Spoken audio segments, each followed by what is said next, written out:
Hi. So, as always, in the beginning there are not that many views, but let's say out loud, what a night last night. Well, at least it was a night for Vietnam, where I'm living at the moment, and I'll be honest, I slept through. So when I woke up, I managed to find Usyk versus Dubois and Pacquiao versus Barrios. So I watched these two fights. Though I know what was the outcome on the Poirier versus Holloway and Hola, hi John. Anyways, yeah, I'm all here to. Actually, I want to know your opinions as well, rather than just sharing my opinion regarding those fights. As I said, I watched Usyk versus Dubois and legendary Pacquiao versus Barrios. So I can have like a I can give you a first-hand opinion regarding those two fights, and I'll do it. I'll say my opinion once there are more views, so more people can engage in the conversation. I have not seen Holloway Dustin apart from the highlights and just YouTube analysis. That was just some fan-made stuff. But so far as I saw, it was. I pretty much expected that outcome, even though Poirier won 2 times before, and it was like very beginning, the first fight for Max Holloway when he was the youngest. It was like he was like the youngest debut in UFC, and then it was. I don't remember exactly, but it was like I think 7 years after. And yeah, now I was expecting Max Holloway to probably take that one fight, and because it was also a retirement fight for Dustin, so I guess he just generally got to the point where he wanted to retire, and that was like the last fight. I think he put as much as he could, and it was still, according to the highlights what I saw and people saying their opinions, it was engaging fight, and he didn't let himself to get knocked out, and he didn't want to end up as the Gaethje versus Holloway previously in 2024. But you gotta respect it, you gotta respect people's decisions, and you gotta respect them when they have the legacy and the fighting record and basically a contribution to the mixed martial art and specifically UFC history, like both Dustin and Holloway have. Same as the Gaethje, Volkanovski, all those. I'm talking about more like a featherweight, lightweight division. Hi. But anyways, yes. Though now I said what I said about it, but I'm not gonna say more than that before I watch the fight. Actually, I'm not gonna try to make an analysis. I watched Usyk Dubois, and then it was Pacquiao Barrios. I was looking for Cruz versus Gamis. The Fierro didn't happen, like he withdrew like a last moment or something like that due to the injury.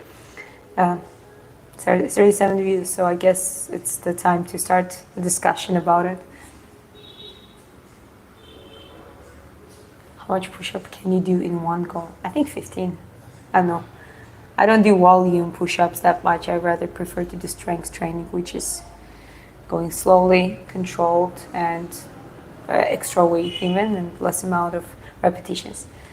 Anyways, back to the topic. Let's start from the Usyk versus Dubois. So I've been following Usyk for quite a long time, and I've seen especially his recent fights, Tyson, 2 fights with Tyson Fury, with Joshua, with especially those fights, the recent ones that I've seen and I can remember. And yeah, just even if you just watch Usyk's highlights, I mean, this is something extraordinary when it comes to the footwork, to the technique. I mean, that speed, that technique, that footwork when you are a cruiserweight and a heavyweight, I don't think some people understand how crazy it is. And a lot of people speculate on that heavyweight division is easy now, it's not as good as it used to be. I'll tell you what happened. I think that both boxing and mixed martial arts became more careful. So meaning that the fighters are not going that just, swinging, throwing punches and doing like a gladiator fighting anymore, because the technique and the power distribution of the entire sport, both sports are evolving, and they're evolved to the point that it can cost a lot if you just go there and swing the punches. Even like this fight with Pacquiao versus Barrios, if you see, Pacquiao did excellent job, holding his gas tank, doing those occasional explosions. I even think, like in my personal opinion, I think he won, and I'll tell you why I think he won a little bit later. But anyways, what I'm saying is, boxing is evolving, and it's evolved to the point that you cannot just go like this. You need to make sure that you decrease the risk of being knocked out and caught yourself. And in the Usyk versus Dubois, you can see that, especially on the second fight. First fight was unanimous decision, I think. No, I'm wrong. Sorry. It was Usyk was in the first fight. He was knocked down with a liver shot, and that was the dangerous one. But because he's highly skilled, highly professional, a great fight, boxing IQ, he came back. Was it the same round or the after round? I'm talking about the first fight between Usyk and Dubois. Then he wore out. He was keep wearing out Dubois, and he won with a knockout, like the stoppage. And on the second fight, I think he did even a better job. And like a lot of people say, Dubois just a puncher. But if you look at the guy's record, it's not an easy heavyweight. It's not just a punching bag. The guy has a solid technique for a heavyweight. Might not be the best out of the best, but he might be like a close second, not second, but like a third, fourth maybe. Like he has quite a good timing as well. And he's extremely powerful. I mean, if that punches land on you, and like if you're locked in the ropes with Dubois, you're done. And that's actually his 2 losses, now 3 losses, 2 against Usyk and 1 against Joyce. I've seen that fight too. You can see that those are 2 fighters who did not let him work in his game, which is locking you in the ropes and just pressing and just like destroying you with those heavy, crazy punches. Okay, so let's see what people say here.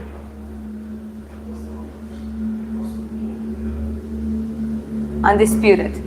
Yes, I mean, we'll talk about more how extraordinary, like what makes Usyk extraordinary comparing to the other heavyweights and cruiserweights, and also considering that he is smaller than them. We know that they're like, okay, Isaac Cruz, Tyson, like there are other fighters, boxers who been quite dominating, like Gervonta Davis, quite dominating in the class. They're like you meet higher fighters, especially on the heavyweight. But what makes him like on another level is his technique overall, like very well rounded. I think it's like a middleweight speed, maybe even somewhat like that. That's the middleweight speed there when the way how he executes it. And yeah, what I think, not what I think, what was obvious, I think, for everyone, he successfully used his very directional footwork. He was not only working, he was very well working, going, stepping in the jab, he's a southpaw, so he was like going in the jab, then back, then jab. Then he would catch on the left, and then he would do like he was doing a lot of forward and backward work, but also he showed the very good examples how he escaped from the ropes, how he did the side steps and basically shifting directions, and that was wearing out Dubois, and those punches were landing too. I mean, he has also, trust me, even if it's not might not be the heaviest punches in the division, it's still the punches, and the cumulative effect wears you out, both physically and psychologically, and that's what happened to Dubois. And that's what happened to against fight with Joe Joyce as well.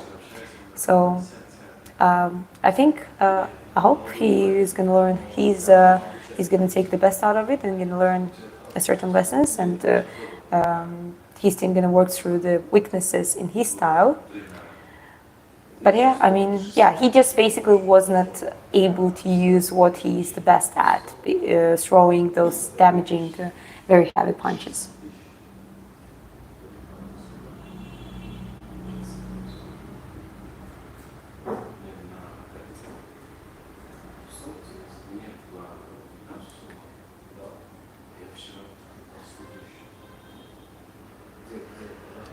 Okay, guys, I'm just scrolling a little bit up to the top. Ma'am, I'm confused. That should I continue boxing or just build muscle, do cardio and mobility? I think you should combine. Just what I told you. Yeah, you can do both. It's not a problem. You just try to distribute your week. Just set up different training plans for each day. So one day can be, let's say 2 times a week it's boxing, 2 times a week it's gym, hypertrophy strengths, and you already have 4 days a week, and everything else can be cardio, light work, mobility, coordination, and obviously those can also be combined with the heavier days as well. Usyk versus Jake Paul. I don't think Jake Paul gonna agree to that. He's not old enough.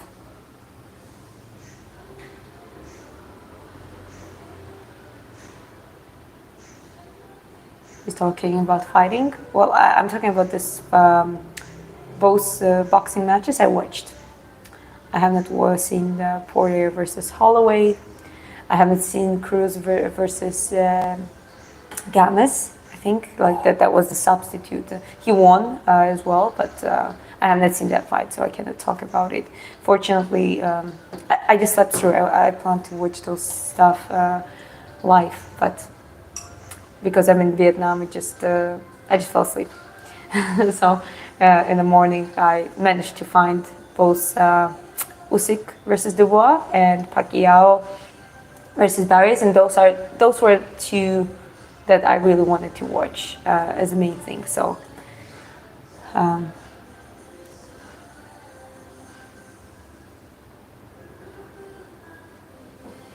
he should retire, never leave the house, and play video games. If you're talking about Dustin, well, I don't want to be mean, but none of us has built the legacy and the record and contributed in the mixed martial arts as much as he did. He is one of the long career fighters who showed us.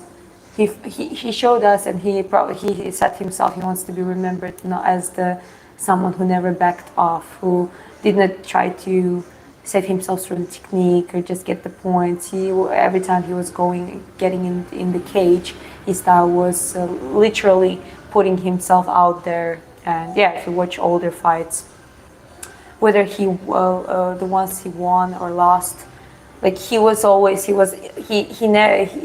like a good example of resilience. He never gave up. He always came back after. He usually would have like a 3-fight winning streak, 4-fight, and then he would lose because he's a risky fighter and always been a risky fighter, and then he would come back and prove everyone wrong that he's not retiring. And now when it's a time for him to retire, he was open about it. He said that it would be his last fight, and I think it's well deserved. That guy deserves only respect from me. Also, his lifestyle apart from it, where he came from, he could easily go down to the a bad path he could become. He was in he had some shady periods in the life, but he escaped it. He chose the gym, the training, and becoming a real fighter. And his high school sweetheart, his wife, that's one of the stories. I like their relationship because they seem like very well-rounded couple, and she had a lot of things to do with like helping him and stuff. So, I mean, I just think Dustin is a great fighter, great human being, a very strong man, and you gotta give him respect. It's easy for people to say. Anyone who steps in Yeah. octagon or a ring deserves absolute respect, no matter how they perform. Yeah, you gotta give a respect. You gotta give a respect to anyone who's actually dares to step in the ring and fight, or octagon.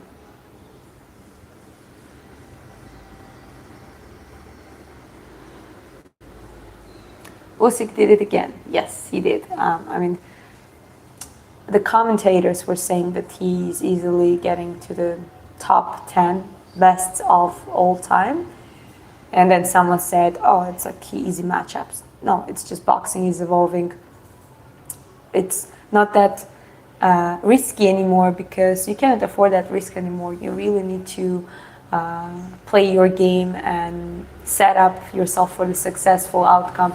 And this is what Usyk is great at. I mean, man, his technique, not only just one-sided, but like his technique overall is something phenomenal.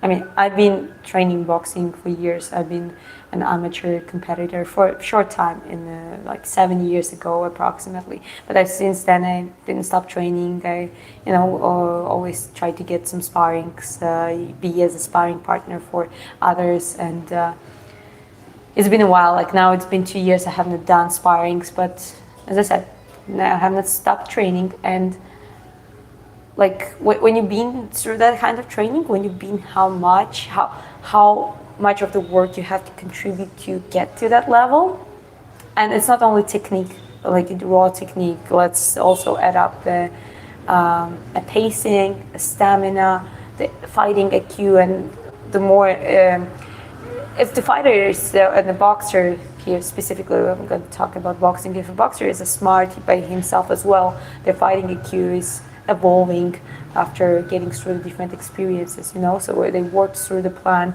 with the entire team. This is such a big work. Outside of that, you also have, just dealing with the fans, having like a presence out there and being able to be resilient, to a lot of criticizing and everything, like you're just out there, you're like world famous. And I mean, Usyk, considering that he manages to be just a normal, humble guy, that's one of the best things I like about him. So in my eyes, he's one of the best out of bests. And I hope he's like, don't forget guys, he's 38 years old. Dubois, how old is he? He's 25, I think. So way younger, way stronger, way more powerful puncher. But you saw the outcome, right? Your feet. Thank you very much. I'm training myself.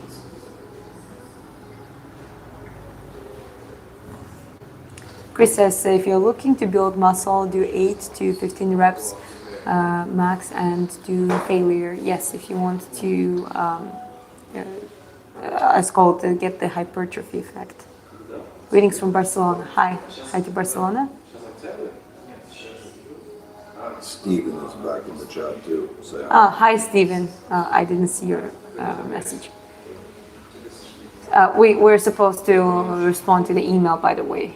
Yeah, we looked into it, but we were being quite tired these days and trying to be away from the social media and like anything apart from streaming and stuff. Today we lost Dustin Poirier, the diamond. Yes, I mean everything begins and ends. So it's like it's a little bit sad because Okay, Holloway might stay longer. Gaethje might stay a little bit longer. Volkanovski, well, he's now the featherweight champion, undisputed champion. So Volkanovski has one of the highest fighting IQs in the UFC as well. So I think he might be able to stay a little bit longer. But it's still this era fading. Oliveira, like it's just, it's a little bit sad because the newer generation come up and... It really is a generational shift now. Yeah. And there's going to be a lot more smarter fighters that they're going to take a lot less head impact and that kind of stuff. And that's happening in boxing, MMA, everything. Everyone now understands you can't spar hard. You can't do like what Don Fry used to do, which is pop a couple of painkillers and smash people. I hope you hear that. Yes, absolutely. Smash other and himself in the head a lot. Don Fry, it hasn't happened to him, but you do get brain injury, especially when you're dehydrated. Yeah. No, like no extreme weight cuts, no. That's why you probably noticed that actually Ilia Topuria, I just saw it today. He actually he's been asked about Makhachev if he's ducking him, and he himself said he doesn't think that Makhachev is ducking him. He thinks that he probably is just tired of making that weight. He wanted to go for 2 titles, new challenge. He's been saying it way before Ilia even wanted to fight him. So even Ilia Topuria doesn't think that Islam Makhachev, fighter like him, is ducking him. So I think fans should take it as a note.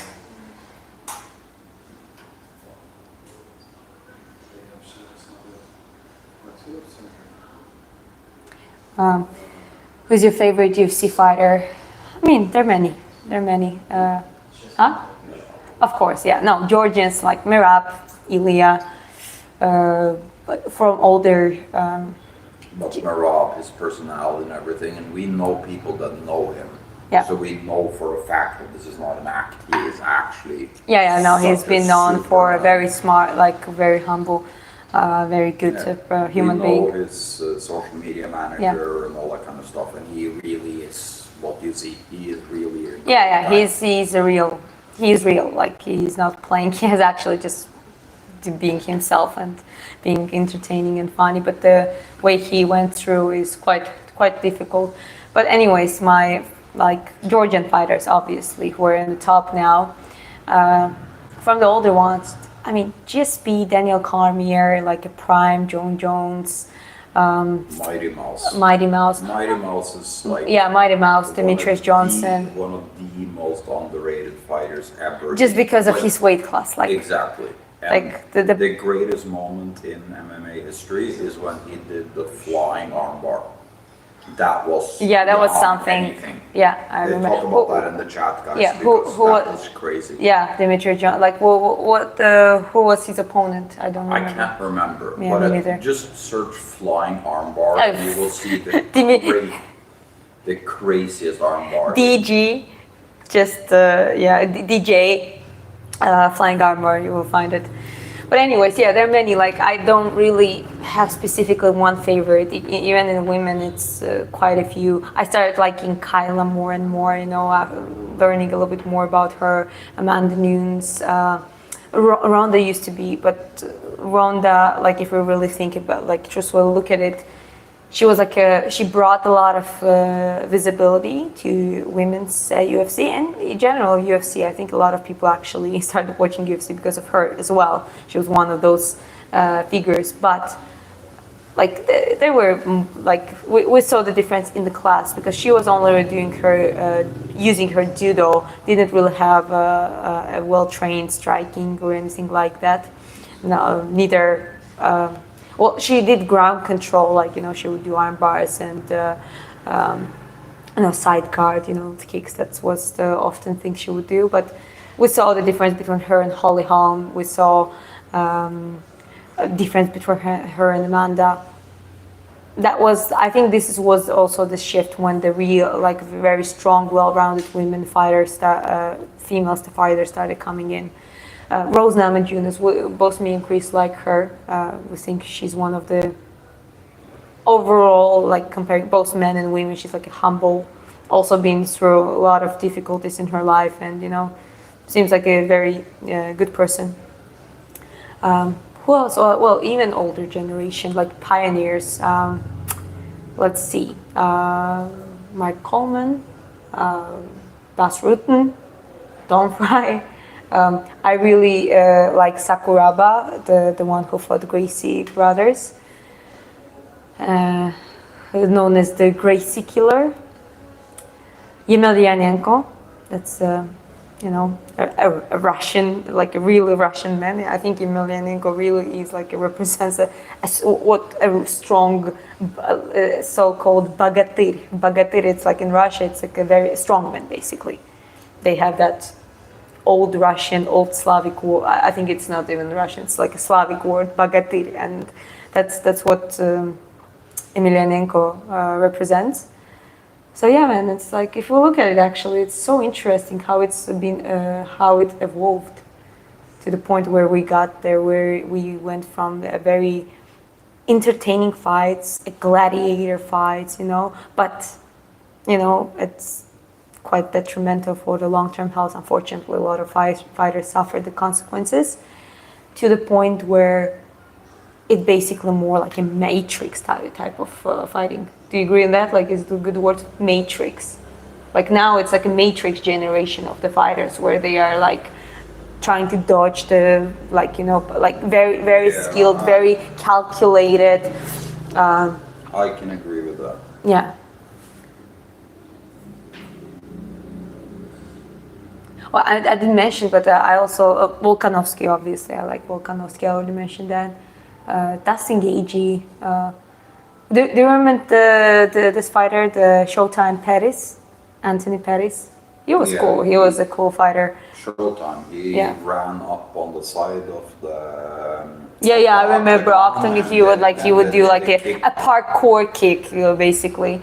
I'm just trying to. There's so many. There might be some I don't even know because I'm watching some stuff and sometimes I'm like, ooh, I don't remember the fighter.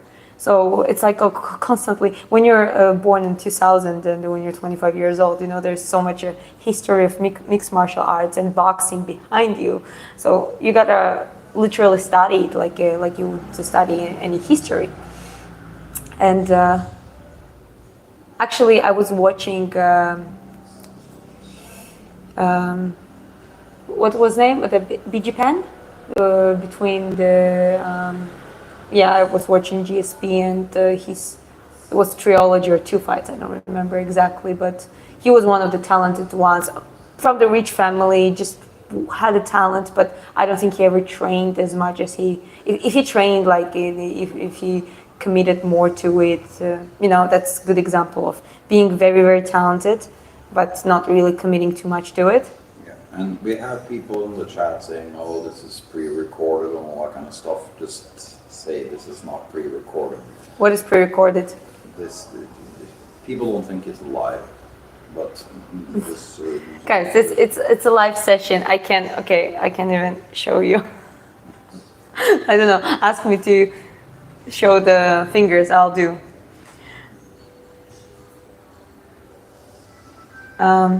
Would someone send me? Okay. Anyways, I'm just scrolling up, guys. But okay, let's get to the boxing. Okay, back to the boxing. So Usyk did amazing today. Yeah, absolutely. I mean, absolutely executed very clean way. They executed his plan and build up this way towards the knockdown first and then knockout in the a few seconds after that. But they also learned him. I'll tell you what I think Usyk's team were. Okay, so it's like a second fight, and obviously he already had an experience, and the first fight was pretty much similar. Pretty much this is where he started wearing out, and I guess that's the game plan didn't really change that much, except just maybe some improvements to make it even better after the first fight versus Usyk versus Dubois, and. That's a lot of people don't talk about it. A lot of people don't even know about it. But a lot of professional fights, the big part of it is like a background check. a preparation, a building the game plan, like a blueprint for the work, and you have plan A, plan B, and then there is obviously the training is based on it, and like all the preparation period. Then they're working on the building up those aspects to be able to execute that plan on the fight. But also, it's just Usyk is just, as I said, he's not a one-directional fighter. He is if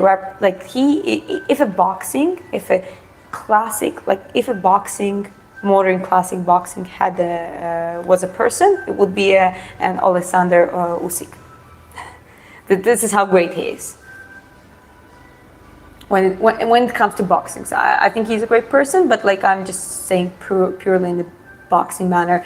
And yes, that he might be actually he would be more challenged by other boxers coming from the like a lower weight classes, like light heavyweight, for example, or even middleweight, who have the experience of that speed, technicality, because in those weight classes you gotta be faster. So that would be interesting to see. But like he manages to do things in the heavyweight and cruiserweight weights that I think people don't understand that either, how not easy it is to move that fast. Like it's literally a result of not only genetics but the right training plan for years. Do you fight? I don't fight at the moment, but I'm looking forward to get back to the amateur boxing and see what I can do there. You could train with braces. I can, if you wear mouse guard, it should be fine. Yeah, I mean, our friend who's the local champion of MMA here, he has braces up he's and down, and you just wear a mouth guard and it's fine. Okay, hard sparring can be good. I think you should spar at least a few times in your life. I was scared to being physical. The only way I got over this is physical control setting. No, for example, I'll tell you, I have not sparred any kind of sparring, except some technical light sparring in the 2 years now. So I'm training now on my footwork, on my stamina, on my power punch, and obviously technique, good defense, a diversity as well. Especially for amateur boxing, you gotta be fast, especially at the flyweight where I would try to compete. But also, because I understand where I'm at now, I would need to build that tolerance to sparring from the beginning now. And I would do that gradually. Technical sparring from like semi-contact, it's just, it's hard to explain, but when you had experience of sparring, you actually can control the pressure, you can control the power, you can, control speed, everything. And obviously I would do one heavy sparring session before you're stepping on the competition. Not before exactly the fight, obviously, but somewhere in the middle, just to see how I am. But a lot of fighters now, more and more fighters, they adapt that mentality. They train like they're hungry for a fight. They're like, they don't only throw punches when they do pad work or the bag work, but they're like, focused. They picture, they imagine. This is actually how you should do it, and the purpose of shadow boxing is that example. It's not just throwing the hands. You need to kind of picture that silhouette in front of you and do the real shadow work. So yeah, they're adapting more and more of that and less of the heavy sparring. Yeah, technical sparring, combinations, working on certain aspects, cleaning up the technique and the gaps in their boxing styles. Yes, but both boxing and the mixed martial arts, but not as the heavy like it used to be, like a once in a week heavy sparring, like a sparring days. That is not a good idea. Yeah, we know several professional fighters that don't spar at all, except very light technical sparring. They also have experience. They're getting their main experience from fights anyways.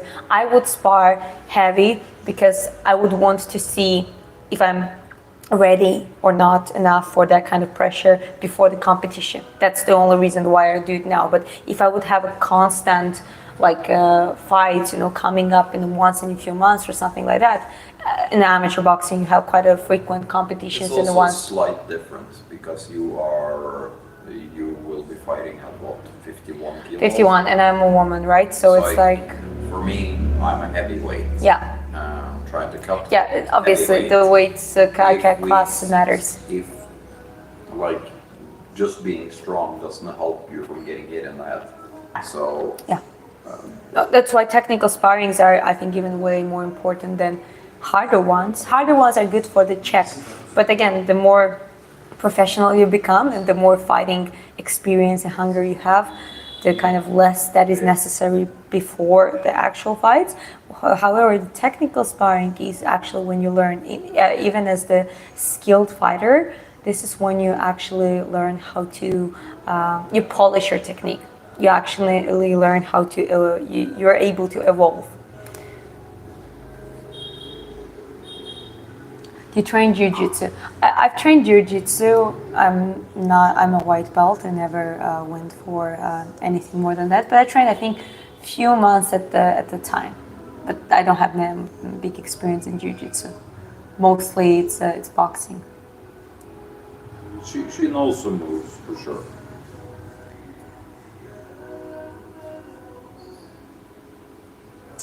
Lots of questions about Ilya versus. Okay, yeah, Islam. I'm kind of scrolling all the way to the up the chat. Ilya versus Islam. Both are great fighters, and when we have fighters like that, it's both are new generation fighters. Unlike we're talking about like Dustin, Holloway, and Volkanovski. We're talking, Oliveira. Ilya and Makhachev are a newer generation. And you can see the difference in their game and the others. And I think they have like a 50-50 against each other. I'm not saying that because I want to be safe or something. I could say that, it's Ilya because he's Georgian or something like that. But I'll tell you, it's going to be Ilya if he's going to be able to cut through Makhachev's distance and land those heavy punches. Like the guy already showed that he's breaking down those chins. And yeah, a lot of people say that all of them are kind of like old and not in their prime. Well, Holloway never been knocked out. Volkanovski was, I think, knocked out once, like way before. So he was, he was not like he's breaking those chins. So that is one of his strongest sides. Apart from being well-rounded fighter, and I think people don't even know that his base is actually wrestling. And if he's being taken on to the ground, it's not going to be impossible for him to get up if he wants, because he knows how to do the takedown defense. He knows how to bring that. He has enough strength and power also to bring that the fight on in the stance. Regarding Makhachev, I think he has a longer reach. He's very skilled himself. He's not the hardest puncher. He's definitely not harder puncher, and specifically, I'm talking about hands, than Ilya. So for him, what he would want to do, just prevent Ilya to come in that closer range. For like however he can, with all the leg kicks and like the jabbing him out and trying to take him on the ground. And I think Islam is stronger than Ilya in the ground. I mean, Dagestani fighters have a very, very strong, very advanced grappling. So he would probably want to get his points and control time in the ground. And in that way, if Makhachev wins, he might win as the decision, like unanimous or split decision, which I don't believe necessarily that might happen, but I'm saying there is still chances for that to happen. Or submission, I think though a knockout, I don't say it might not happen, but like highest chances to me, I think it would be a submission if Islam wins. If Ilya, he wants to knock him out. And That's the thing. Another important factor is going to be stamina. Who can hold a higher intensity. So let's say Ilya sets the pace, and we'll see if Makhachev has enough stamina for it, or vice versa. For example, I think Ilya is going to be the more of the aggressor ones, but doesn't matter who sets the pace. It's about who can the other side holding it and actually even outpacing the opponent, right? Because willpower disappears when your lungs start burning. That's how Merab was winning his fight. I'm right, yeah? Do you think so? I'm saying this is how... 100%. Yeah. Like, Merab probably has the best cardio we ever seen in mixed martial arts. I was even surprised he was playing so safe. I was saying that for the champion, since when he became champion, people would now start because everyone calls him like a decision machine and stuff. I told to my friends that you will see now his game plan going to change, and they're going to try to do the same thing he was been doing, but also wearing them out and submitting or knocking out, and that's what he did to second O'Malley. Merab versus O'Malley fight. That's what he did. So, I honestly don't. I don't know why he didn't do that to Umar. Umar was so wore out. Like I really wanted him to submit him, but he carried around Henry Cejudo. Olympic champion in the wrestling. And he was also double champ, wasn't he? Yeah, I think so. Like, Cejudo, yeah. The stamina on that guy is just preposterous. And we have Piotr Jan, who is one of the also most well-rounded fighters in division. So, yeah, stamina. Stamina is something that people they're talking about willpower, but it's actually about stamina. You can get another breath. Sometimes both fighters are tired and they're just keeping up together. But I'm talking about if one outpaces another, I think pretty much it's over, unless there's a lucky strike or something like that, like a lucky shot. Yeah, especially. But it's rare occasions. Especially in the heavier weight classes. Yeah. Heavyweight or light heavyweight always will have that striker's chance to. Yeah, the heavier is division, the higher is the striker's chance. Oh, I called it lucky strike, but I guess you know what I mean. Well, hi everyone, guys. Thank you for engaging in the chat. Somebody's asking you if you know Tank Davis and in UA. Huh? Davis is one of our favorite fighters ever. Tank Davis, boxers. Oh yeah, like in the modern ones. Gervonta is phenomenal, amazing. I agree. Probably the best. He's the combo. He's like a combination between Mayweather and Tyson. Yeah, this is astonishing. Yeah, one of the best, absolutely. But also, guys, I'll read this one. The best boxer learns skills from only sparring. That's the reality of learning naturally and not like a trained robot. And most have so many amateur careers while still being very young. But that's the thing. Let's establish the difference between light sparring and heavy sparring.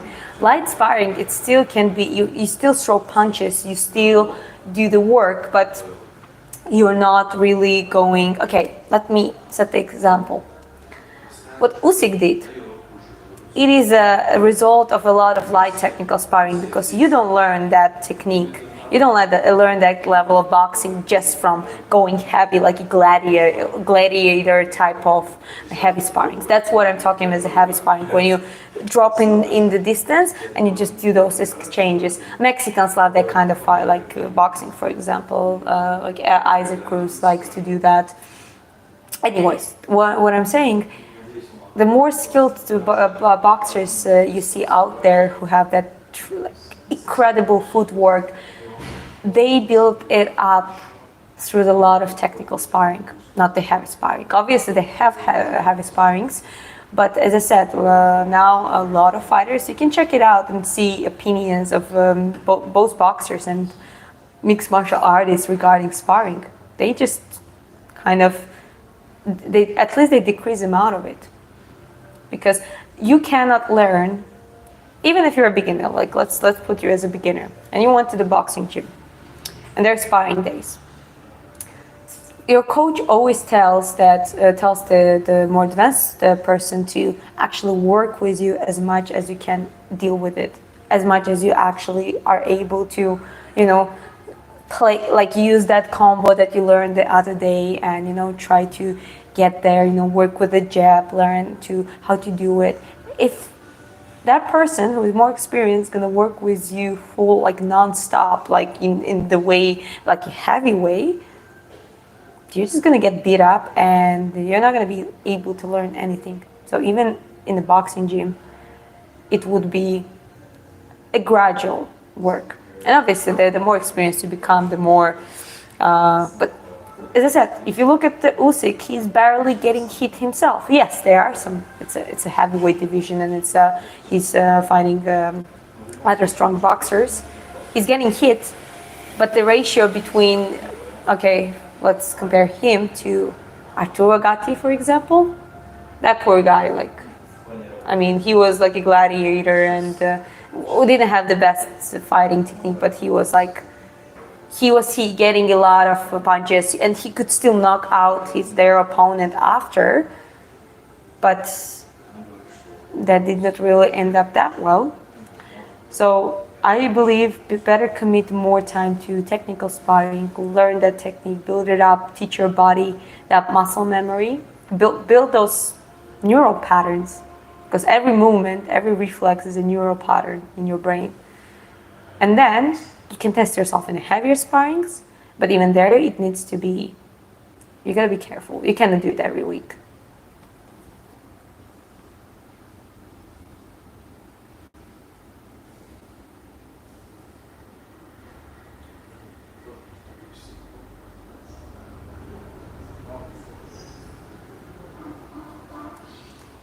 Have you seen the state of Jake Paul standing in the ring facing Usyk, by the way?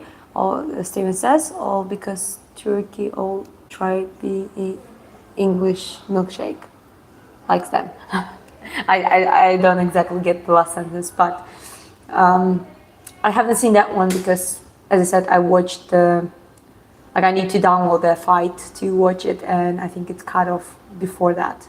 It finished on the Usyk speech, not speech, but basically a ring interview, and yeah, I haven't seen anything after that. Noah versus Tom Davis, gonna be interesting.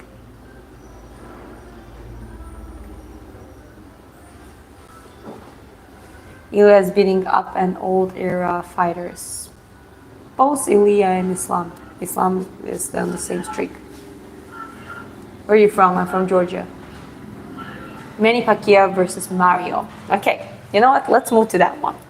Because entire fight, that fight was harder to get. I couldn't download it from anywhere. And essentially, I looked for the highlights, but then I found this YouTube a little bit zoomed in fight, but it was enough to see their technique and everything. So fortunately, that was entire fight there, and I watched it, and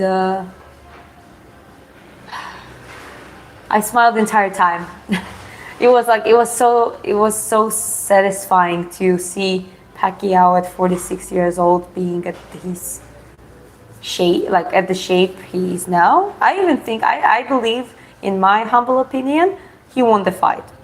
The reason why I think he won the fight is because he was actually especially last championship rounds, they both said it was very close fight. Great exchanges. Let me say a couple words about Mario Barrios. I think he's also a very respectful human being. He's not like a Keith Thurman who was I'm gonna make Pacquiao ruin his legacy, blah blah blah, all that bullshit kind of statements. I think he had there was no intention from any of sides to knock each other out, so that was very transactional fight, meaning that they were just constant exchanges and a chess game, and I really like watching fights like that. Obviously, from Pacquiao's, Pacman's side, he's not 20 anymore, right? Even though he's in this phenomenal shape, and not even for his age, like he didn't look 46 in that match. He looked more like maybe 30. Okay, let's go that way. But he needed to distribute his endurance or his stamina, being able to pace the entire 12 rounds and use those explosive combinations. Starting from his famous jab, hook, left hook, uppercut, and 3-4 punch combinations in the right time. And we could see in this fight that his timing is still there. I think he had a better timing than Barrios. And a lot of people were saying that, Barrios just respects him and he didn't engage in fight. It doesn't work exactly that way. Sometimes there is a fight and it determines itself, meaning that the plan was just to, it wasn't like a knockout-oriented fight. And I believe that Mario didn't look for a knockout himself as well, because I think they had this respect and they just kind of decided by themselves, maybe without even agreeing on it, that it would be an exchanging fight, exchanging match. But if you notice, for example, he started using in the first half of the fight match, he was throwing, Barrios was using a lot of jabs, and even commentators were like, if he continues like that, he can only win with the jabs. But that was a little bit silly statement to say, because that's not just a short man in front of you who is 46 years old. That's one of the most legendary boxers ever. One of the most resilient boxers ever. One of the best boxing IQs ever, and someone who doesn't represent only himself, but he represents his people and his fans. That's bigger than just his own name. So what happened, when they say, he's not just using that jab enough, well, because he couldn't. Because if you noticed, Pacquiao was always known for, he didn't really care that much if sometimes he would get in, he would get hit once or even twice, and then he would still land this crazy 3-4 punch combo, hop back, shift the position, do it again.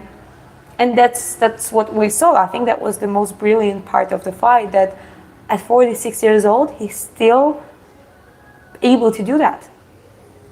And, it's just, especially in the later rounds, to me, it was more towards, it can be fairly called a draw, a decision draw. I think there was Mario maintained his belt, but it's a draw.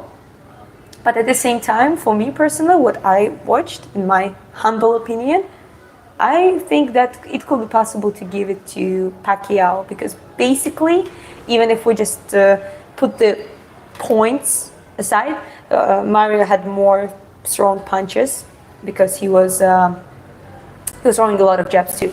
I think he was throwing more check jabs and punches to Pacquiao, but it was a little gap, not that big one.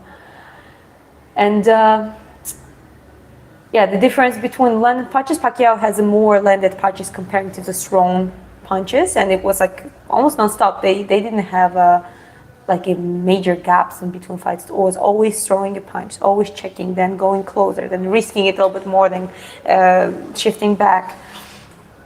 And in the end, I really believe that, and what I see and what I think is that Pacquiao was actually, he was able to do what was his plan, and Mario wasn't exactly able to execute what he wanted.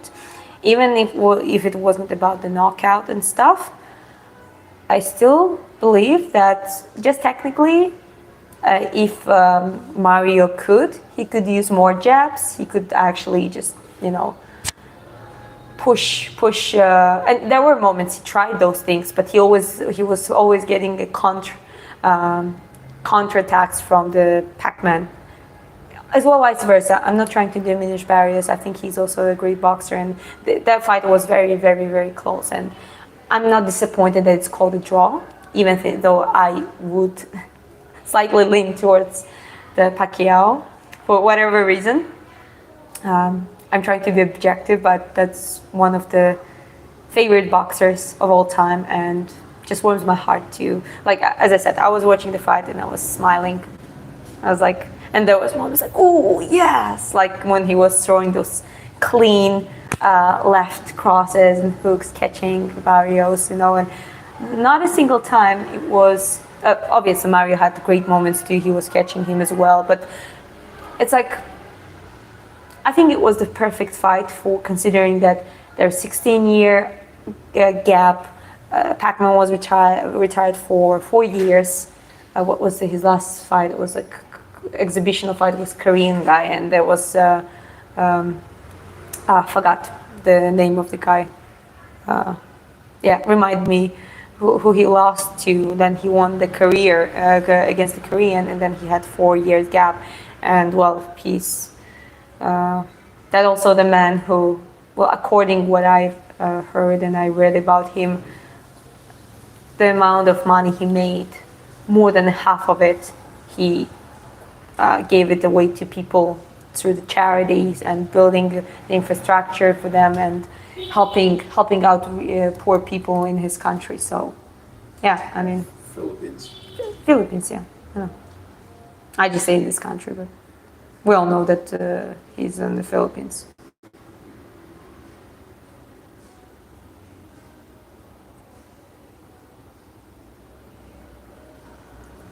Pacquiao calves look strong and he's blocking good, but gotta say Barrios over a draw, but they will just do their repeat. Yeah, probably that was the reason, and it's just we still need to remember that he's still 46 years old, like, right? Is he gonna box till his 50s? I don't know, it might be possible as long as you maintain, he proved that at 46, a good preparational camp. He was also saying about, what was he saying? Something regarding massages, like previous fight. He was having massages 3 times a week, for example, and it kind of made him more relaxed, because your body needs to be wired. You need to be, your calves need to be bouncy, and for that, your body shouldn't be exactly relaxed. So they kind of, for that fight, they dropped the massage amounts 1 time per week, from 3 times to 1 time per week. I'm not saying exactly that, but 3 times sounds quite a lot to me as well, if it's like it's full-time, full body sports massage. But anyways, I mean, the fact is that his preparational resulted in a way that his stamina was on point. He didn't look 46-year-old in the ring. He looks very, very, very good.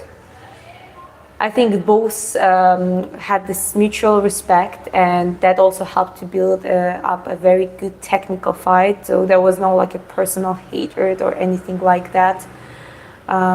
Because what happened with the Thurman? I think, Pacquiao knocked out Keith Thurman. That was when he became the oldest welterweight champion of in the world. I think so. You can double check, just check for a second. Because I watched that fight and I remember he was, anyways. She's Ygritte from Game of Thrones. Yeah, some people tell me that I look a little bit.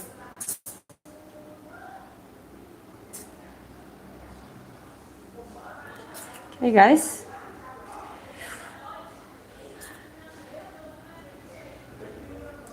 Why my nose crooked? Because of the boxing.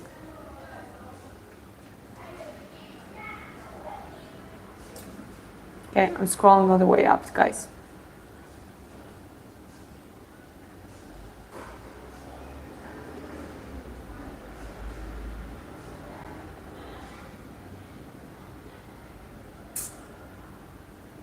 Barrios, nice guy. Yeah, I think too. And I always cheer more for respectful fighters and athletes. It's always a pleasure when both of them are respectful. I think it's like, it puts all the anger, all the personal stuff aside, even though it's exciting to watch sometimes that personal beef on the ring. But I really enjoyed that fight a lot. I don't think it was same with the Usyk, the Dubois. I think Dubois was quite arrogant in the beginning. But yeah, I mean, Usyk Well, it's always fun when someone is super arrogant and then they lose. Yeah, it's fun. It's fun.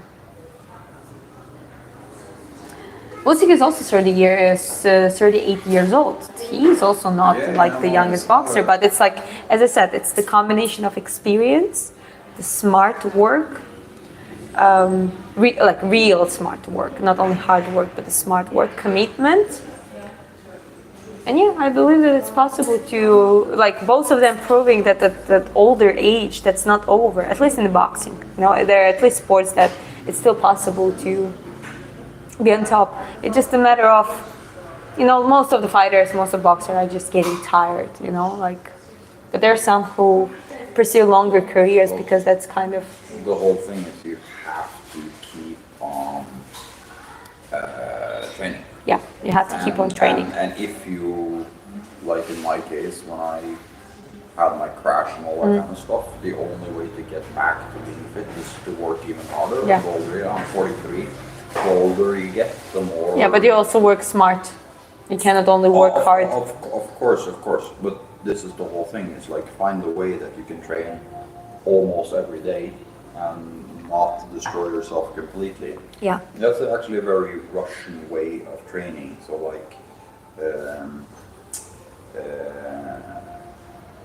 a lot of Russian Olympians, for instance, they had an average of best Americans, for instance, only had a few prodigies that they would train extremely hard and just like 3 days a week, and then most of them would just get destroyed. But if you train consistently every day, even if you train hard every day, as long as you keep a little bit in reserve, so that you can make sure that you can train the next day, then you're getting more and more and more training done than just going intense one. No. If you're doing for the skill set learning, you need to do performance skill set learning, absolutely. But also, this is where what is the hard, right? Hard to me, hard is basically destroying your body, like getting those micro traumas, so you cannot move the next few days. And you're also getting that fatigue to your neural system, right? Yeah. So for that reason, that's another reason why I say light sparrings over frequency-wise over hard sparrings. Yeah, because this is how you learn. It all depends on what your goals are also. Sure. Yeah. You remember when I did my brutal back training days for hypertrophy to get my back as big as possible? I couldn't train that more than once a week. I would sometimes. Yeah, exactly. I was about to say. Take 10 days rest after each time. Yeah. But that's maybe good for hypertrophy and strength. It's good for disciplines like. But to build up skill, like in a martial arts, you can't replace time in the sport with intensity. Like you will always have better results if you just train more moderate, but you train every single day. Yeah. I mean, you heard it. Have you been knocked out cold? Once through the liver, I've been knocked out, like a liver body knockout, and I've been knocked down, but not knocked out through my the head. Usyk is 38, but Manny is legendary to make his body to fight shape at this level, at this age. Exactly. I mean, but the guy being like, if you look at his entire story, it's a movie. Coming from the poor place in Manila, like when I watched his documentary, it was like he left his family and went to Manila to start his fighting career because they were so hot, like there was so not enough food. His dad had to kill his dog and eat it or something like that. Like it was like imagine those conditions. We actually been in Manila. Even in Manila, if you go to Makati, it's like it's luxury, it's nice, pretty much. I'm not a fan of megapolis cities, but still, But if you would go a little bit outer, like you would see what people live in, what conditions they're living in. So Manny comes from one of the hardest conditions out there, and he starts training. He started from 98 pounds, I think that's how light he was, and then he essentially became 8 weight class champion. So he had to go up because he started maturing and gaining weight through the good nutrition and sleep and stuff. But then he went 8. What was 8 is like a world record. Mayweather has 5, De La Hoya has 5. De La Hoya was 6. I don't remember. There was 6, 5, 5, 5. There are a few boxers, and there is Manny Pacquiao who has 8 championship titles in the different 8 weight classes. The guy is legendary, and he became a national hero and maintained a humble personality and giving it away, remembering where he comes from and helping his people. He's the champion. He's a people's champion. He's not just a champion. I believe Usyk is also a people's champion, but Manny just has this massive legacy and where he came from. It's unbelievable.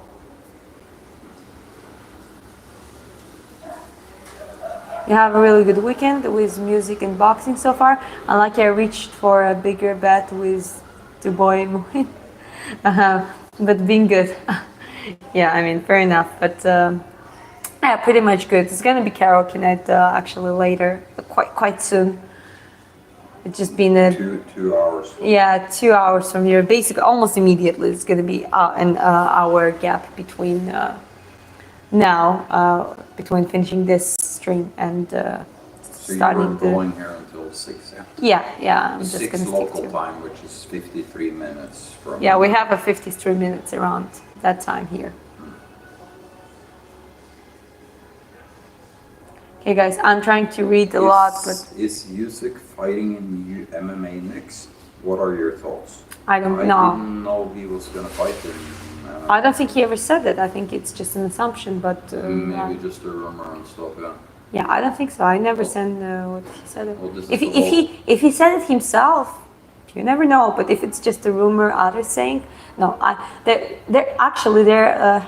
Do you know any elite boxer who moved to the mixed martial arts? Like elite level boxer? No. It's like, I mean... Unless it's like a very big money fight. There are a few people that have tried, but they've all failed because their ground game was garbage. Yeah, that's one thing. And this is the same thing. There's some BJJ athletes that have tried to go to MMA without any striking, and they also get eaten up. Yeah, you have to have. You have to readjust. You have like a year. You have to have a well-rounded skill set. Yeah. And before moving, you have to readjust. But I think it's also money-wise. You actually said it before. It's a good point that there's so much. So those top-tier boxers make so much money in their boxing matches.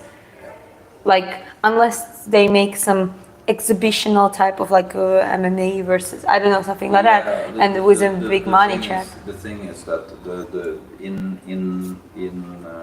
besides sponsorships and all that kind of stuff, the only way you really make genuine real money in UFC is if you do very good on pay-per-views. Yeah. And there's a certain thing, if you go over certain limits, then you can make real money.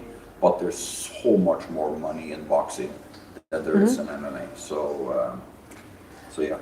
Special reaction dropping down with age that is the worst for combat sports. Well, it's obviously genetic factors. I think Manny has just genetics for it too. But there's a certain age, I think up until 50, it is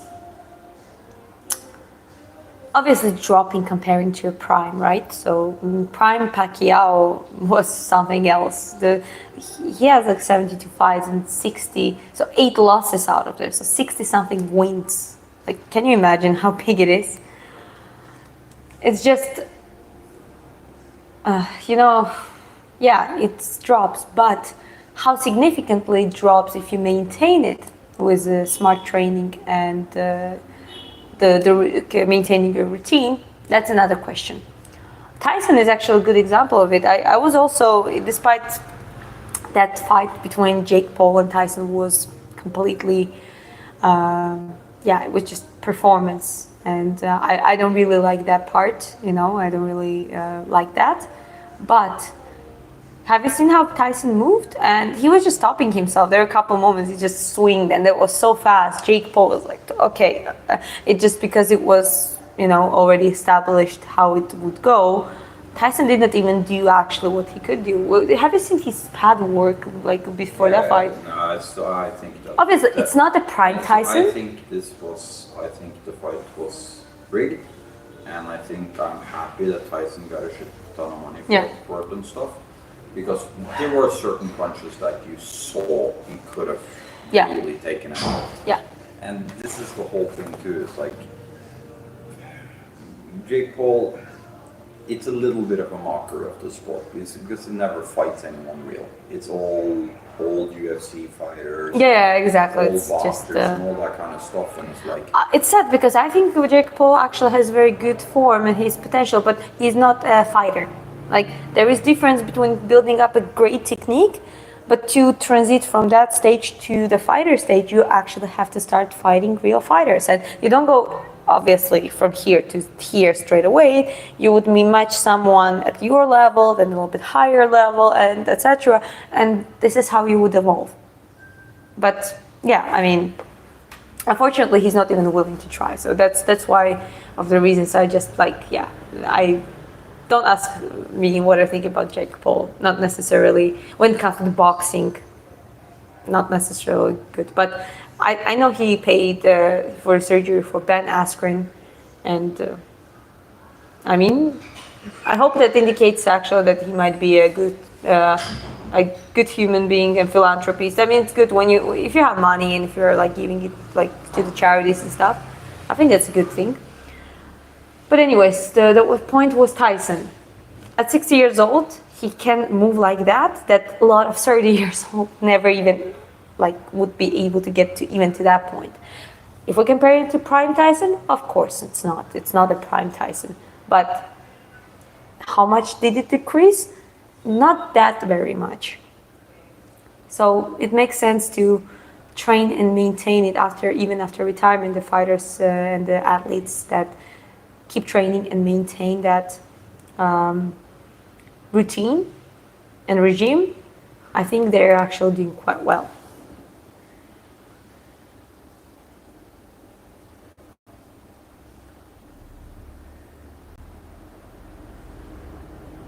some people are asking about how tall you are. I told them you're 141. I don't believe this, man. I'm 161. It's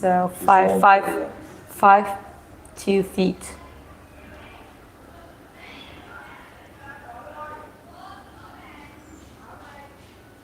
I'm scrolling down, guys. And his body still responds well to the steroids. A lot of athletes have tried them, but they got bad side effects.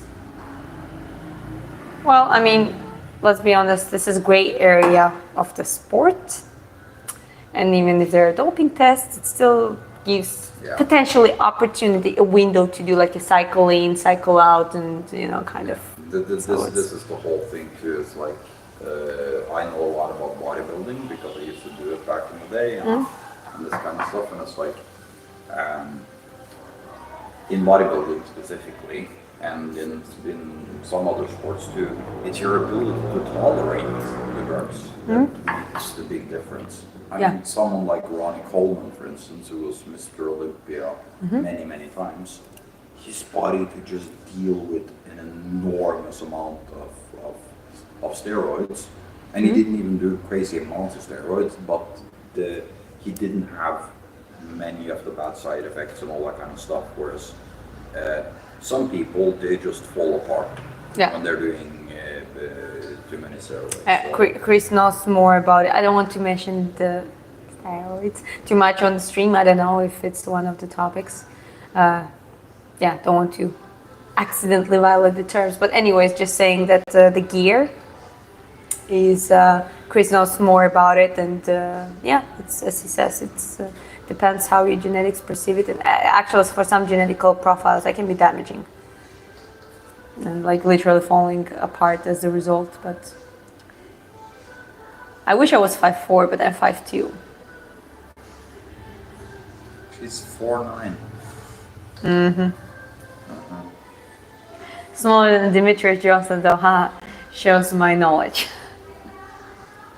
Again, scrolling up, guys.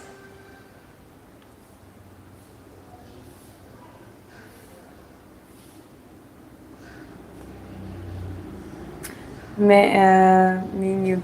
Okay, beautiful, thank you. Manny doesn't have a perfect record, though. It doesn't really matter to me. I rather take like 72 fights. Oh, now 73 fights. And the 8 losses versus Mayweather's unbeatable 50, but like the 50 was against Conor McGregor. The Oscar De La Hoya fight was controversial, and there are some other controversial fights. Being very picky about the opponents, like I rather same with John Jones now, like and I understand, those fighters and boxers who want to keep their record, like be undefeated. Habib retiring at 30, not facing other prime fighters. Well, I mean, also, let's take GSP, for instance. Yeah, He lost some fights, but he revenged all of those fights. So he was never, he's never, yes, he's lost to someone, but then he came back and he won over them again. And sometimes that's even a bigger accomplishment than being undefeated. Yeah. Because some fighters are just so good that they walk through their opponents, but especially in boxing, so much of this is based on getting hand-picked opponents for a long time. Yeah. And UFC is different. It's like there you go and you meet the best, and much less hand-picked fights. Yeah. They give you someone to fight. And, yeah, that's a fair point. But anyways, to me, it's rather doesn't have to be a perfect record, but overall the legacy that has built is a bigger thing to me than just having a clean record. Because usually I don't believe that there are any. Okay, there is only person who is like having a crazy record, and I think it was like fair enough. Alexander Karelin. Yeah. He has like 200 times wrestled and like 1 loss or something entire and. Yeah, and it was a silly loss too. It was just a coward's way to win by the fat American dude. So gotcha, yeah. Karelin was a specimen. Anything. Like if you look at the guy, he looks like the genetical, in a good way, like genetically mutated human / some god type of physique and mentality. But generally, when you have like a clean records, it's like usually, especially later years, you're becoming very picky, you just want to maintain it. And it's fair enough, nothing against that. But I like mentality when you don't care, when you go fight, and even if you lose, that's okay, you're ready to fight again.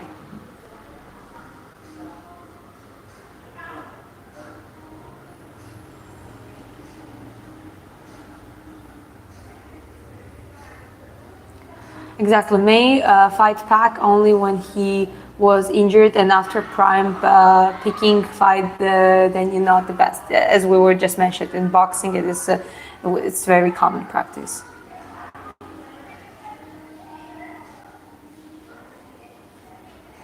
She's beautiful, but not single.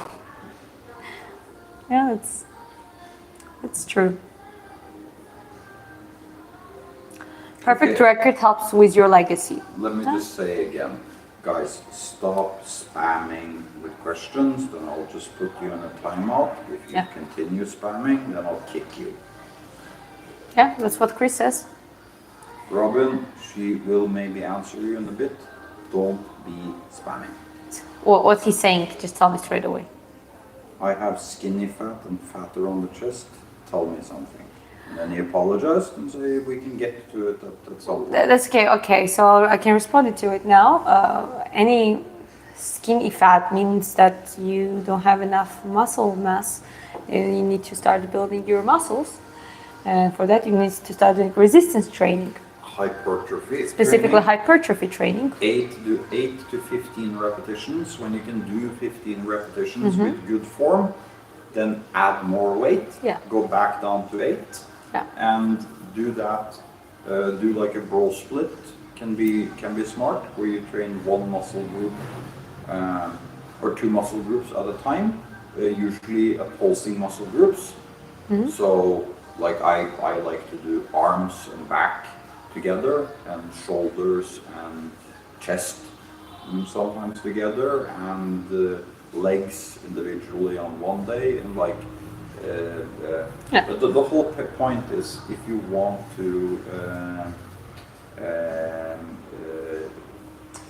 and if you want to build muscle mass, you need to consume more protein, and you need to be over your maintenance. But if you're skinny fat, the biggest visual thing for you immediately is to cut fat while you're trying to build muscle. Yeah, but goes through body recomposition. Much faster to it's much faster to lose fat than it is to gain muscle. The fat also burns in the muscles. So the more muscle fibers you have, the better your fat burning gonna happen. But anyways, just you need to start doing resistance training, as Chris said. Start getting enough protein for it. Take 2 kilograms per 2 grams per 1 kilogram of the body weight. Yeah, just go to the calorie surplus. So you're gonna start growing muscle, do the resistance training or hypertrophy training, as Chris said, and in the beginning, do the adaptation. I recommend to adapt for a couple of weeks, just generally get used to technique and stuff. For the full body weight training, like all different exercises that target your entire body, even if you do split or full body, doesn't matter. And then you need to start aiming for muscle failure. Yeah. Venom asked a very interesting question here that I want to take up straight away. Okay. Neuromuscular and fascia training, Usyk training. So he's asking about that. This is actually something we would do. Myofascial release, for instance. Can you repeat again? Neuromuscular? Neuromuscular and fascia training. Okay. So you can explain what the fascia is. Myofascia is in the body. Go ahead. 1 second. Anyways, okay, yeah, let's try to respond to that question. Neuromuscular training is trying to build a neural pattern between your brain and your body, and learn a certain build a pattern as the movement that you can produce. Like basically, if we look at it, things like boxing, martial arts, sprinting, these partially neuromuscular training. And if we're talking about myofascial release of it, it's actually when you have an impact training, you have the opposite of it, which is a relief stage. So you need to relieve your muscles. That's why all the, sorry, I have pieces of coconut in my mouth. What you have to do is to balance the impact training, resistance training, heavy impactful training with massage therapy, myofascial release. Fascia is basically a layer of imagine it's like a plastic bag over your muscles that is a connective tissue that is connecting within the muscles, and but at the same time it has kind of like separate mechanism to it too. So for example, how it works, if you have if you have a pain in the lower back, it's not only your lower back is triggered, meaning that you have the spots that needs to be, massaged or released through whatever, myofascial release, massage therapy, acupuncture, the different techniques to it, but also the cause and the other triggers can be causing and enhancing this one. So usually it starts from the feet, because feet is one of the most pressured body parts of our entire body. So I usually start my fascial release from my feet. Then I go up to my lumbar and lower back, upper glute, like where the piriformis muscle is and like all that nearby area. Then I go up to the shoulder blades and basically everything like around that area. Then it's a neck, like here, the end of the spine, right under edge of your skull. And it goes in like your head is quite triggered, like our head is, we don't really like facial, because like mimicking and like, making a lot of facial expressions throughout our life, and it affects our head and forehead as well. So those are areas that are feet, and the head basically is the areas that are least like, I would say, neglected mostly. But that's the thing, if you really want to do efficient body relief, you need to massage the whole body. You need to do myofascial release in the, as much as you can, so like you can do soft massage in the head area, and when it comes to the body area, we use the foam roller and we use the massage ball. Yeah, so a good tip is to throw a massage ball in the shower.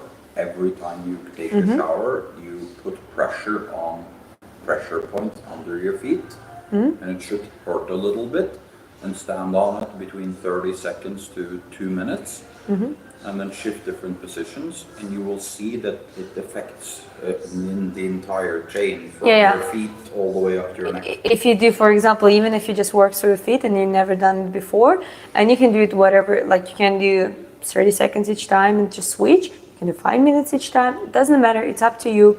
Also, you're not gonna just press one spot. You need to roll it all over. Just you need to observe the feeling of it. Then when you find the most painful spots, those spots you really want to break down, so you're going to try to apply the pressure, but again, you control the pressure, and you do that as long as you feel like doing. The longer the better.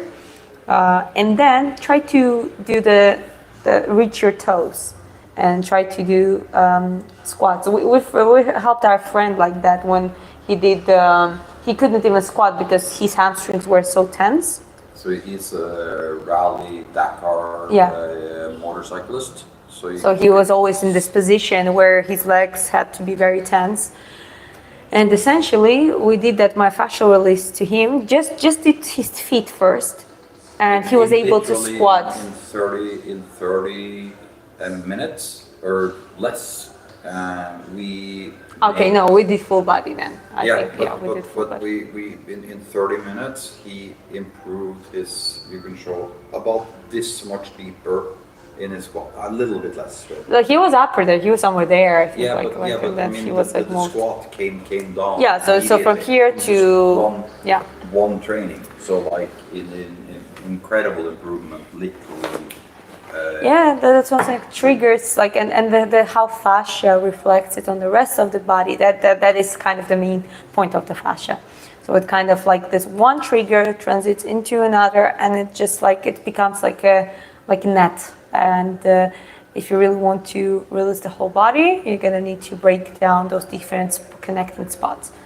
And Venom says great info. Well, I hope it was helpful.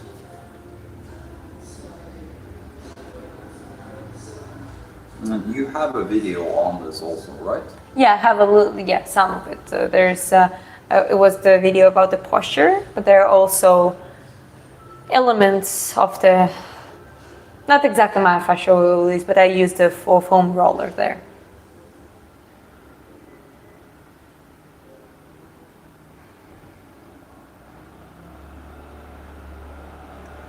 Hi, it's Jake. Remember me the other day when you spoke about relationship segment?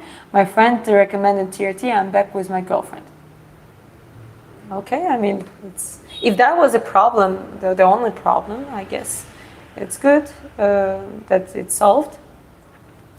But as I said, it's not only you. Sometimes it's as a man, you take a lot of responsibility yourself, and yes, if you want to lead, you gotta lead. But I think you also need a good woman for that, to be able to follow. but also not only follow, support you when it's needed and support the family. And you need someone resilient by your side, especially if you're resilient yourself. So, but I hope your problem is solved. I mean, I wish you nothing but the best.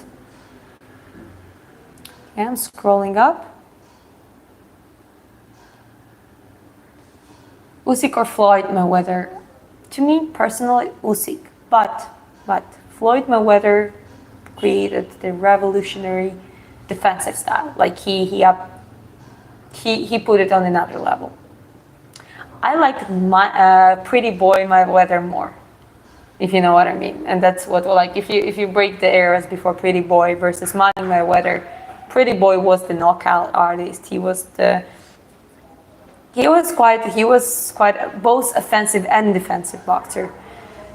But I guess it was smarter, and his defensive Floyd Mayweather defensive style is like a blueprint now to a defensive boxing protocol, which I think even if you don't use it in your strategy that much, you should be capable of doing.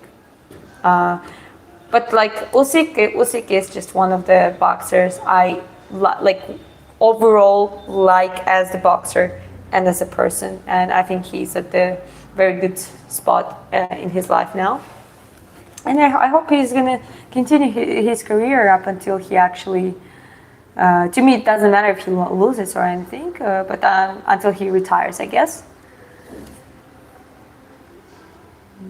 Okay.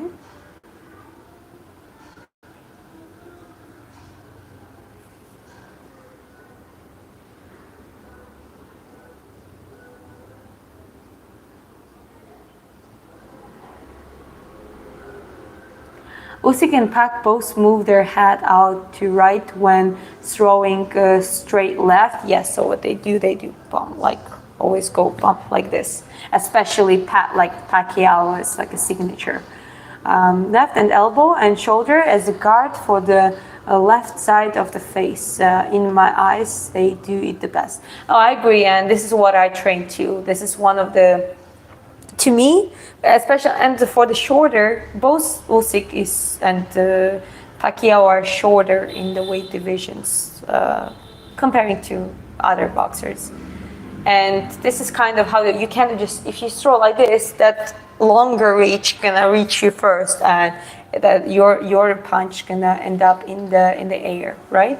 So, but if you go like this, you kind of pass it through. Usually the opponent's hand slips over. So not only for the shortest, I think even for the taller, like just general, it's just a better way to throw the punches. But especially for the shorter boxers, it is very helpful.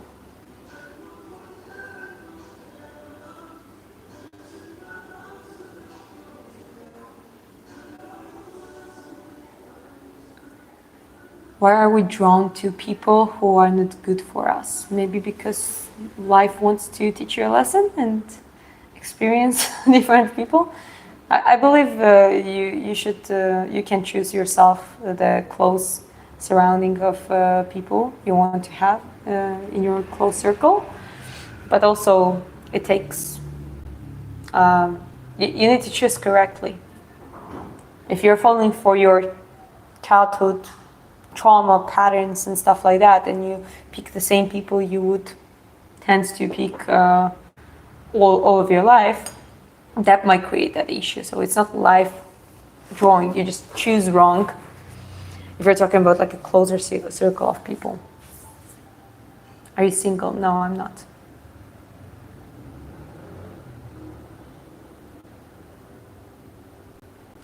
Okay.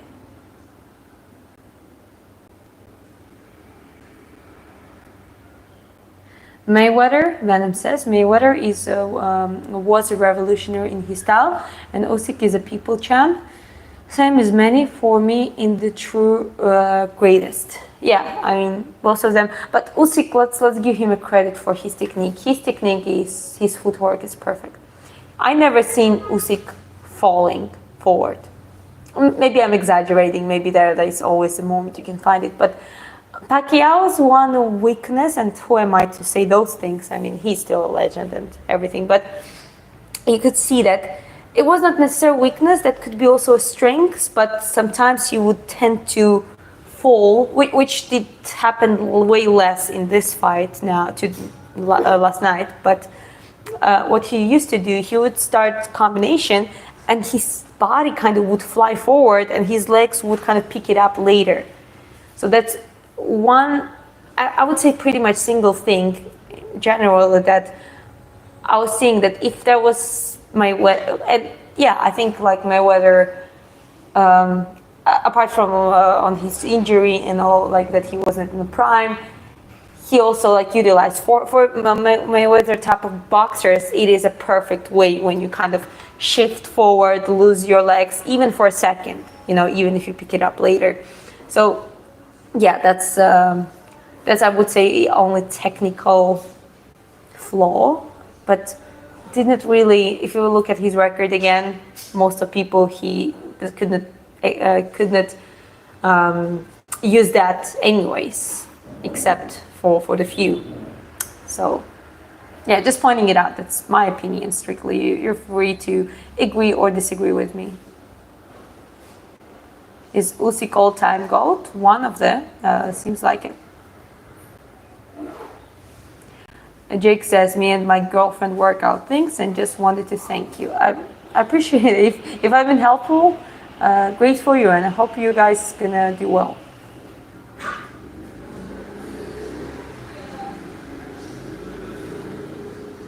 Ikigai Travels, hi. If I want to add boxing to my routine and have no technical training, any advice? Just start from the scratch. Actually, go to the boxing gym. Preferably, it's good to have a coach, I think, a good trainer who would help you. But you also absolutely first thing you can do is start in front of the mirror. Yeah.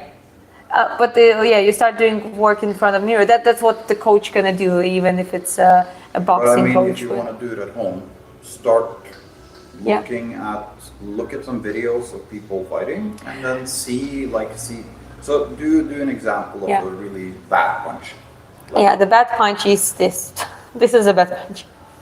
The good punch is you aim to your chin, you lift your shoulder slightly, you see it's covering like that. But anyways, I actually have a live stream about boxing from the scratch, Ikigai Travelers, and you can check it if you want. It's saved, and it really, especially in the beginning, I actually go through from the very beginning, and you can try to do the same work in front of the mirror. And one guy mentioned here, and you record yourself, and that's also a very good thing. Yeah. When you look at yourself from the outside perspective, you're gonna see so much faults that you're doing. You may think you're doing it well, but when you look at yourself from the outside perspective, you're like, okay, that's what I'm doing wrong. Yeah. Oh, look how I'm actually crossing my feet here. There's so much you can learn from watching videos of yourself training and stuff. So I would highly, highly recommend that. Yeah, I agree. But at the same time, if it feels still awkward, I think it's still good to go to the boxing gym, talk to the coach, explain to them that you want to learn from the scratch, and see what you can do. Sometimes it's maybe some private sessions, few private sessions, just to kind of get a little bit of understanding of it, or just to start doing group classes where they usually do the same stuff. Did you watch UFC 318 as well? I actually did not. I actually didn't watch anything live. I slept through. So when I woke up, I found the fights, the boxing fights. And you have to remember we're in Vietnam. So we're in Vietnam, so it's like different schedule a little bit. I know what is the outcome. I watched some highlights, some analysis already about Dustin Holloway. I didn't watch undercard for sure, but I am a little bit updated on Dustin and Holloway. Not gonna say much because I haven't seen the fight, but so far as pretty much as I predicted, not predicted, but anticipated. I said myself that even though it's 2-0 Dustin against Holloway, because it was like a retirement fight, Dustin already seemed like just really genuinely getting tired, like it's this, when you love fighting, but you're also like, you understand that you don't get that, like you don't have that anymore. That health, that like you're not at your prime anymore. And I kind of expected Holloway to take that one for himself. And yeah, this is kind of how it ended. I would also say the guy that was asking about like how to learn to box and everything, you have videos. It's Ikigai Travelers. Huh? Ikigai Travelers. Yeah, I already said hi to her, but I'm just saying like to anyone who starts boxing, she actually has a whole bunch of boxing videos teaching from scratch, and she has had live streams on it and made specific videos and all that kind of stuff, and we're going to make more and more and more of this stuff, taking you from the very, very basic to the more advanced stuff, and teaching things like greasing the groove and proper weight training and proper nutrition and sleep and all of these things combined. And yeah, we're going to do a lot of work on this channel. We already have 190 videos up now, I think. Yeah. So, and we're in the process of getting monetized now. Yeah. So trying to that will get give that us work. a lot more time and effort and money to actually make even better content. Yeah, obviously the content quality gonna start getting better, and with monetization. Musa says, I'm saying that Usyk is better than Mayweather because he fought 3 absolute legends of his time twice each, and they are bigger than him too. Fair enough. I don't disagree with that. I'm just saying that even though Money Mayweather was more defensive, not only his boxing, but in his strategy in general, he still created a revolutionary defense style.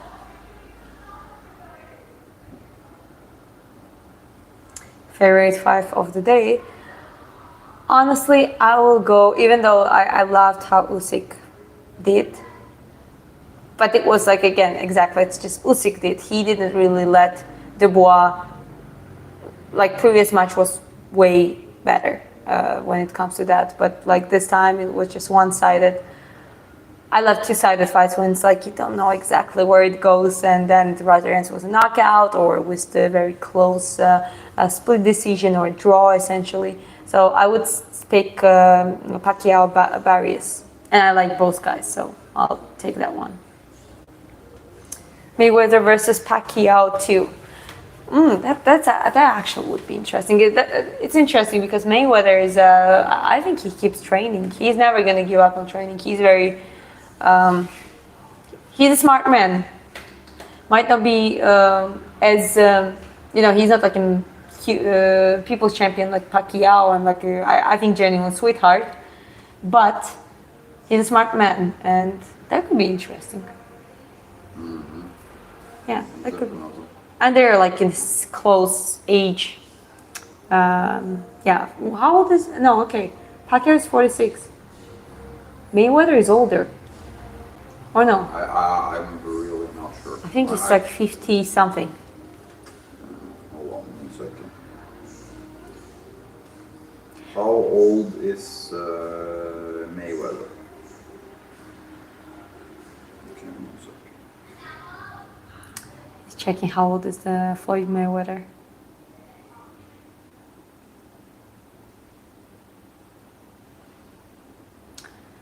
Neuromuscular training for or the best exercise for combat sport that you can think of. He's 48. He's born in 1977. Oh, okay. Okay, so he's not that old. Yeah, they're the same age, so that could be an interesting fight. Actually, yeah, that's neuromuscular training for or the best exercise for combat sports that you can think of. If you really want to learn a pattern and movement, do that movement. So if you want to learn how to jump high, you should jump high. You should build it around that, right? I answered this already a little bit, and I want to give some examples. You can do plyometrics, so box jumps, jump squats, all those kind of stuff. And then you can do balance training, like single leg stands, heel-to-toe walks, all that kind of stuff. Agility training, core training, resistance exercises, combination, and dynamic exercises. Those are all neuromuscular training, And I would also say highly recommend Pavel Tsatsoulin's Grease the Groove. Grease the Groove training Because is also neuromuscular. strength is not just about muscle. Strength is a skill. And so me personally now, I'm cutting. I cut from about 110 kilos down to about 92 now, and I'm still gonna cut more because I'm gonna fight at a lower weight class. And I'm only training for strength, not for hypertrophy, not to build bigger muscle. So low reps, very heavy weight, and long rest periods. Yeah. So I would highly recommend. I mean, there's a video of her, Diana, the one who's on the screen now, where I taught her a technique, and in 3 months she went from 0 pull-ups to 10 pull-ups. You can see that video in the short videos on my And that channel. was 3 months, and 10 pull-ups for a girl is kind of incredible, and especially in 3 months. And that was using my technique, or not my technique, but the technique that I taught her, called Greasy Groove. We talk about Greasy Groove quite often, but so in that video I do like around 9-10 keeping pull-ups, like with side keeping, but I wouldn't be able to do even that without learning how to do 5-6 straight pull-ups. So that keeping just enhanced the amount, just for me to to enhance my reps in that normative that I was trying to pass. But yeah, you can check this video out. And well, Jake, I'm happy that you and your girlfriend once again are doing better.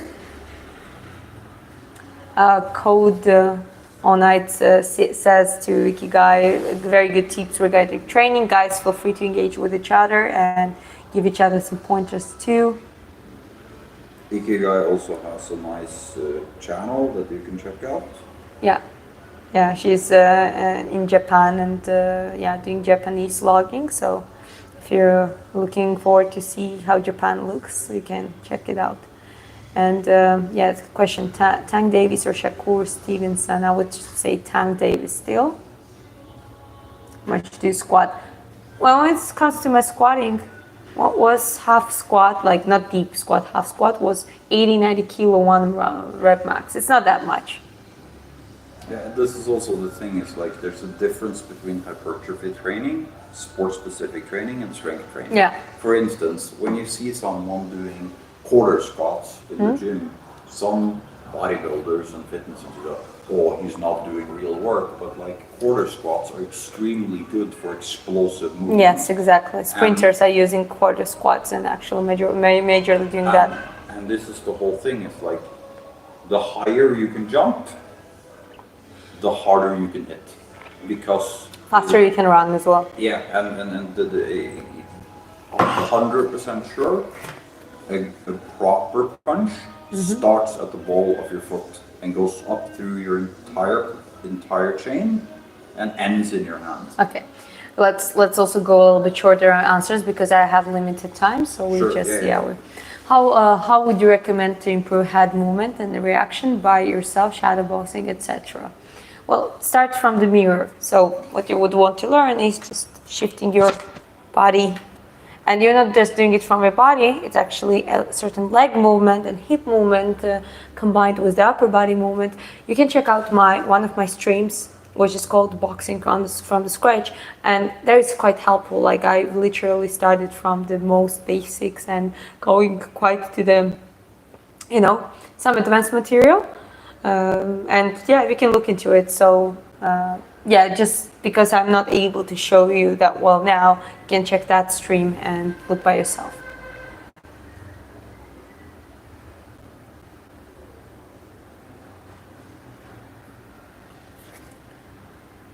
Okay, and keep scrolling up, guys.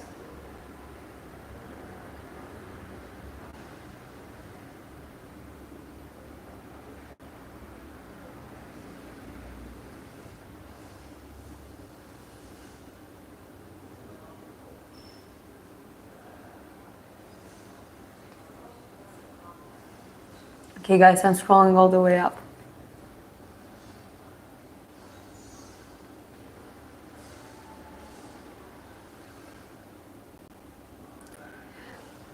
Kinetic chain training for punching. Basically, you do for that kind of work. You do. You need to learn controlled movement. You can do it through the basic technique, like just a split technique, meaning, okay, you just do jab and come back, and jab, come back, okay, and then you do cross, come back, and you just break down the certain movements. You do it that way to put that kinetic chain in motion, and you can do some again more advanced. There was connection issues for a second. Yeah, basically add up, and you can do it more explosive way. Explosive, back down.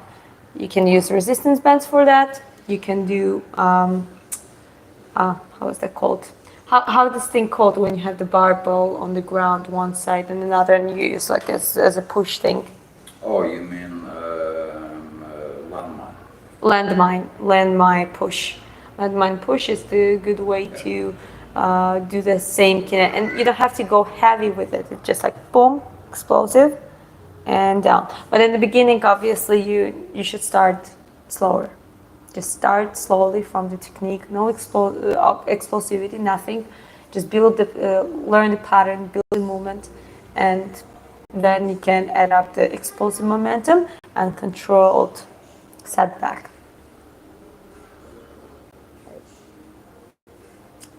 Keep scrolling up.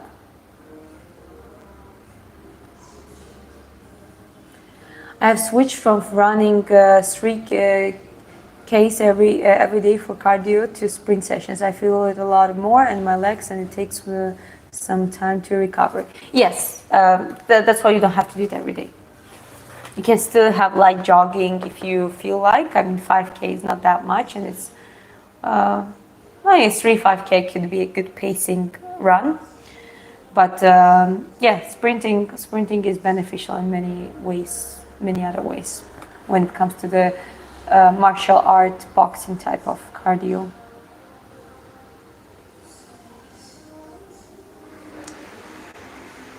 I see Topuria of UFC Fame fight. What do you think about his? Well, I watched his 2 fights at the very least, and his boxing is very good as it can be in the mixed martial arts.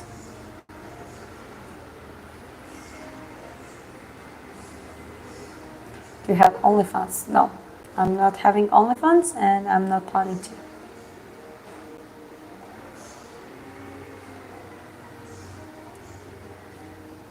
Good evening. Good evening to you too.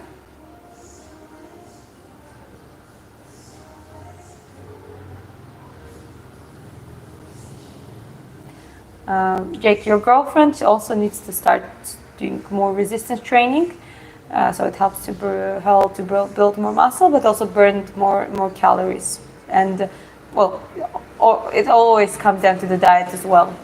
Calories in, calories out. But what it seems like that she is probably also lacking activity, and it goes both for men and women. Start tracking your calories, look into that, and then add up with the physical activity and training.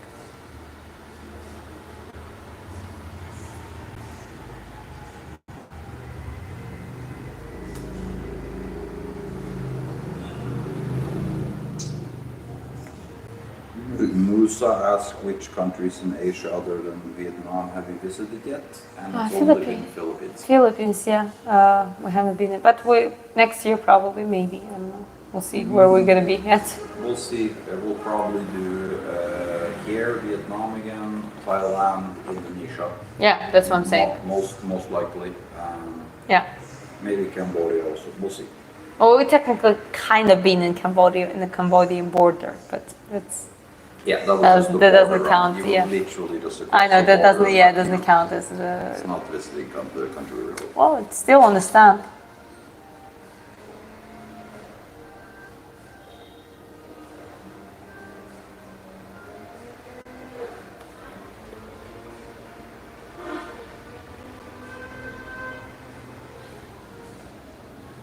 For Venom, he says, hope we save this live stream. Very interesting info. Yeah, all the live streams will. Yeah, it all gets saved. Thank you very much. We appreciate it. But yeah, cheers, Venom. You can look up all of the live streams, or they're all saved. Yeah, and then And new like, people, hi. definitely throw us a subscribe and stuff. Because we talk about this kind of stuff all the time, and yeah, we're trying to build a good, cool community around it. So yeah. And we need to change the Discord link. I think you can do with your phone too. Okay. Yeah, you can try. You and your husband should visit Pakistan one day.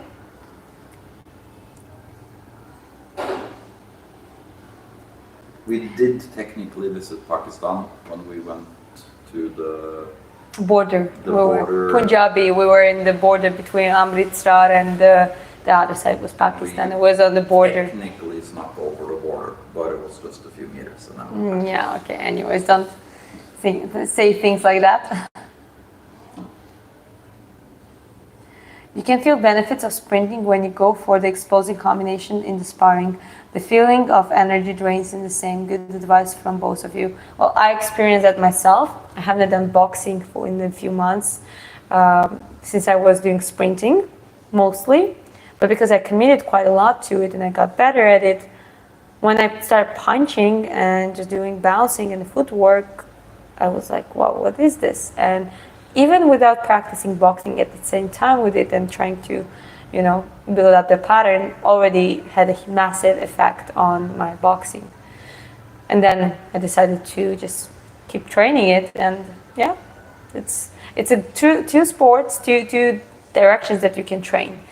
Sprinting can be easily part of the physical preparation for boxing, combined with some of the weightlifting techniques or some just general weights in the right way, and they can be up very strong presence.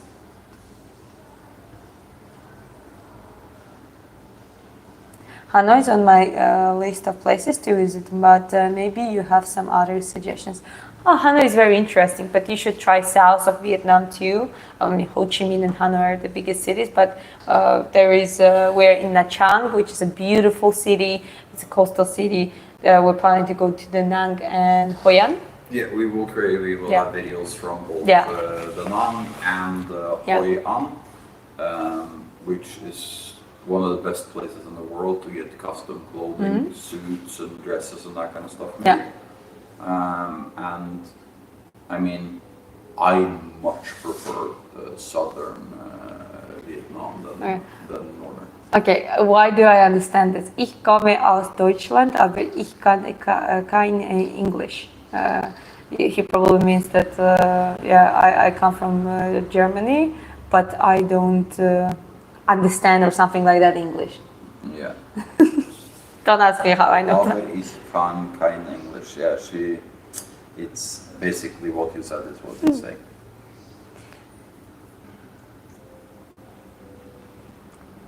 Thank you. Have a great day. Usyk is the best. You have a great day too. And he's definitely. Thank you, Van. You had good input and stuff. Yeah, absolutely. We appreciate the good input in the chat too. So we always try to give shout out to people who actually hold a good conversation and try to help others and just engage in the chat.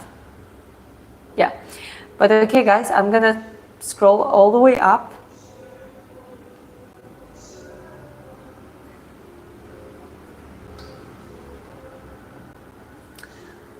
And next time I'll give my husband microphone. So actually there are two microphones. That's a good idea. So next time when he's here, he's gonna talk in the microphone. But guys, I appreciate you. How many months more for braces? A few more months, I guess.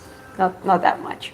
Anyways, as I said, I have a limited time today, so I have to go. And approximately in an hour, there's gonna be a karaoke night live. So. Which I'm hosting. So feel free to join, and thank you for this conversation. I think we went through quite a lot, both Usyk versus Dubois and Pacquiao versus Barrios fights. Both were crazy fights, worth to watch. We talked a little bit about UFC. I'm gonna try to watch the Holloway and Poirier fight whenever it's come up. Okay, you take care, guys. Thank you for engaging, and take care, and see you in the next live stream. Yeah, which is in 1 hour. Yeah, which is in 1 hour.